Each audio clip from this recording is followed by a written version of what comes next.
Now let's, for a few moments this morning, maybe go through the first reading, a reading from the book of Ecclesiastes. Contains a lot of facts and wisdom, a lot of wisdom, and it applies to every one of us. And it's about, in some ways, it's very sad if you kind of misinterpret it. So I'll try and interpret some bits for you. So he's kind of saying, rejoice if you're young, while you are young, and let your hearts be glad that you are young. Well, few of us, have done that, really. Go back to when you were young.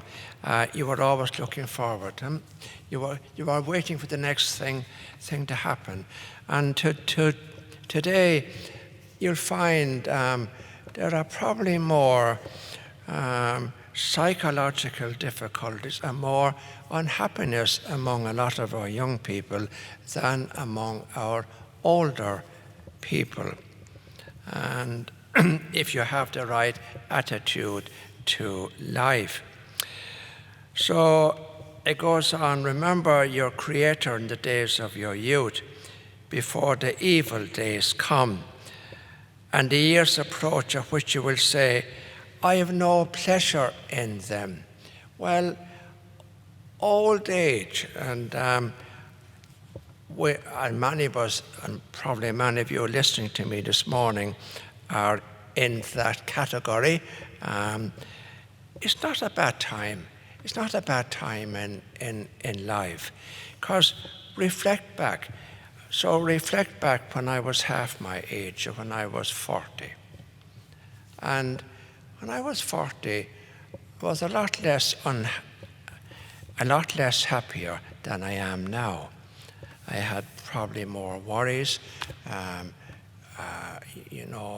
worried about this and that and the other things. And today, I don't have all those worries. So, which is the best part of life? And what the book of Ecclesiastes is saying, every part of our life is part of God's plan. And when we see it as part of God's plan, it changes everything for us. Now, you smile when I interpret some of these things for you. He says, and the years approach of which you will say, I have no pleasure in them, before the sun is darkened, and the light and the moon and the stars, while the crowds return after the rain. But the sun is darkened is about your hair going from dark to grey and then to white. As you can see, I am wearing a white wig this morning. And then, when the guardians of the house tremble and the strong men are bent, when the guardian of the house tremble refers to, I suppose, some of the aches and pains that accompany old age. And the grinders are idle because they are few. What's that referring to? It's referring to teeth. Many older people don't have all their teeth, or maybe false ones. So, and the grinders are idle because they are few. So maybe you're having difficulty in chewing and masticating your food. When the doors to the street are shut and the sounds of the mill is low. When one waits for the chip of a bird, but all, and you don't hear it. That's about, you become hard of hearing. And one fears heights. Very, very true. Fear going up and down the stairs, and perils in the street. And So it goes on like that. But now, it's not to make us sad, because what are we suffering for if we are not happy with where we are in life? Why is that? Because we have not got rid of our illusions, and that is what makes us really unhappy. Because most of us live as if we're never going to die.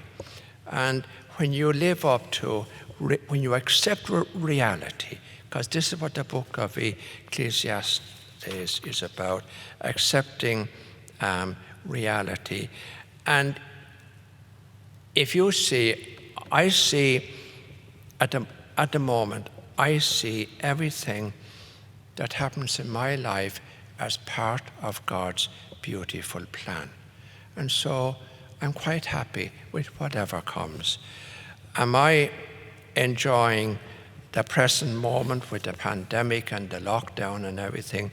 Well, no, not really, but I'm not unhappy, because somehow or other, maybe this was needed.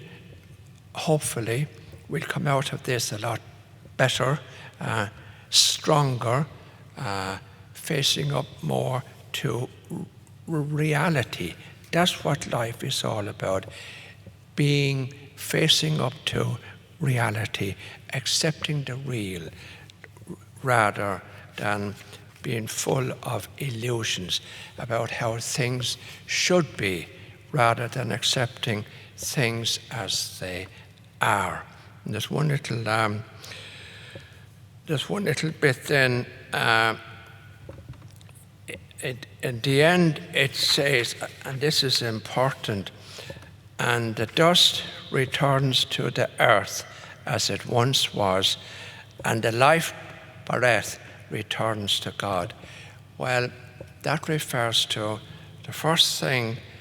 We are made from dust, but what gives us life is the breath of God. And what happens the moment you're born? You begin to breathe. And what's the last thing you do before you die? What do people say? She's gone, he's gone. Why do we say that? Because they no longer breathe. So the real life in me is the breath of God. And I did a meditation on that this morning. So if you just think of that, when I breathe in, I'm breathing in the life of God, God's love, God's beauty, everything about God into my soul. And when I breathe out, I'm giving thanks to God for everything He has given me. And then comes the next breath, and that's the life of God. And that's what we ought to concentrate on and be thankful for, and enjoy and live each day to the best of our ability.